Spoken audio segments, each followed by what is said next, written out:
নকশালবাড়িতে এসে একদম দাঁড় করায় দিল। আর কি করা যাবে, আগের বারের মতো এবারও লেট। এখন কতক্ষণ এখানে দাঁড়ায় থাকবে কে জানে।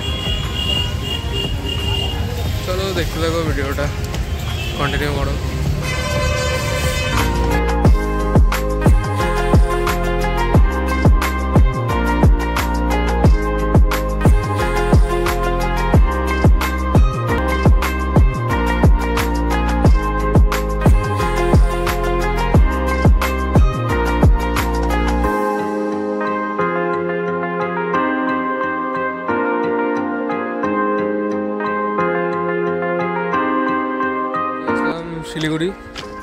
শিলিগুড়ি না, মানে বাগডোগরা।